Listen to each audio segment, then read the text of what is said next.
আসসালামু আলাইকুম সুপ্রিয় দর্শক, কেমন আছেন? চলে আসলাম এইমাত্র পাওয়া আগামীকাল 2রা ডিসেম্বর 2025 মঙ্গলবারের 24 ঘন্টার খুবই গুরুত্বপূর্ণ ঘূর্ণিঝড়, বৃষ্টিপাত, শৈত্যপ্রবাহ, তাপপ্রবাহ এবং আবহাওয়ার খবর নিয়ে দর্শক আজকের ভিডিওতে জানিয়ে দিব আগামীকাল 2রা ডিসেম্বর 2025 মঙ্গলবারের 24 ঘন্টার গুরুত্বপূর্ণ আবহাওয়ার পূর্বাভাসে কি জানিয়েছেন আবহাওয়া দপ্তর। আরো জানিয়ে দিব স্যাটেলাইট রাউটার মানচিত্র অনুযায়ী আগামীকাল 2রা ডিসেম্বর মঙ্গলবার কেমন থাকতে পারে 24 ঘন্টা দেশের 8 বিভাগের 64 জেলার আবহাওয়া। তাই প্রিয় দর্শক, আপনি বাংলাদেশের কোন জেলা থেকে আজকের আবহাওয়ার খবর দেখছেন এবং আজ এই মুহূর্তে আপনার জেলার আবহাওয়ার পরিস্থিতি কেমন তা কমেন্ট করে জানিয়ে দিন। এবং প্রতিদিনের নিত্য নতুন আবহাওয়ার আপডেট পেতে এই ভিডিওতে একটি লাইক দিয়ে চ্যানেলটি সাবস্ক্রাইব করে পাশে থাকা বেল আইকনটি অন করে রাখুন। এবার জেনে নিন এক নজরে। দর্শক, এই মুহূর্তে আগামীকাল 2রা ডিসেম্বর 2025 মঙ্গলবার সকাল 9টা থেকে পরবর্তী 24 ঘন্টার আবহাওয়ার পূর্বাভাসে আবহাওয়াবিদরা জানিয়েছেন মঙ্গলবার সারা দেশে অস্থায়ীভাবে আংশিক মেঘলা আকাশ সহ দেশের আবহাওয়া প্রধানত শুষ্ক থাকতে পারে এবং সাগরে ঘূর্ণবাতার কারণে দেশের সকল সমুদ্র বন্দরগুলোকে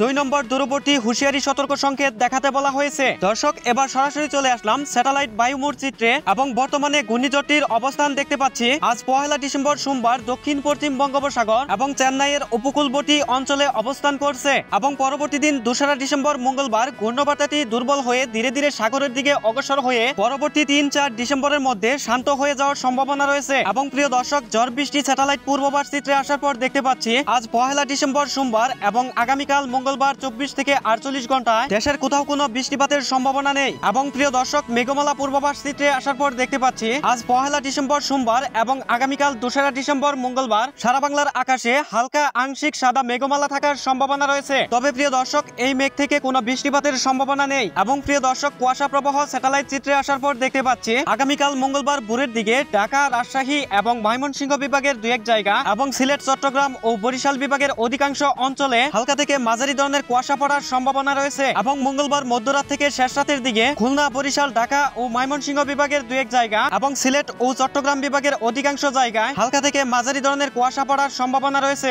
এবং প্রিয় দর্শক, তাপ প্রবাহ স্যাটেলাইট চিত্রে আসার পর দেখতে পাচ্ছি আগামীকাল মঙ্গলবার সকালের দিকে সর্বনিম্ন তাপমাত্রা থাকার সম্ভাবনা রয়েছে ময়মনসিংহ, রংপুর এবং রাজশাহী বিভাগে 15 থেকে 16 ডিগ্রি সেলসিয়াস এবং খুলনা, বরিশাল, ঢাকা ও সিলেট বিভাগে 16 থেকে 17 ডিগ্রি সেলসিয়াস এবং চট্টগ্রাম বিভাগে 18 থেকে 19 ডিগ্রি সেলসিয়াস। এবং প্রিয় দর্শক, আগামীকাল মঙ্গলবার শেষ রাতের দিকে সর্বনিম্ন তাপমাত্রা থাকার সম্ভাবনা রয়েছে খুলনা, রাজশাহী এবং রংপুর বিভাগে 13 থেকে 14 ডিগ্রি সেলসিয়াস এবং ময়মনসিংহ, সিলেট, ঢাকা ও বরিশাল বিভাগে 15 থেকে 16 ডিগ্রি সেলসিয়াস এবং চট্টগ্রাম বিভাগে 19 থেকে 20 ডিগ্রি সেলসিয়াস। দর্শক, এই ছিল আমার কাছে বাংলাদেশ আবহাওয়া অফিস এবং স্যাটেলাইট রাউটার অনুযায়ী আগামীকাল 2রা ডিসেম্বর 2025 মঙ্গলবারের 24 ঘন্টার খুবই গুরুত্বপূর্ণ আবহাওয়ার খবর। দেখা হবে পরবর্তী আবহাওয়ার আপডেট ভিডিওতে। ভালো থাকুন, সুস্থ থাকুন, ধন্যবাদ।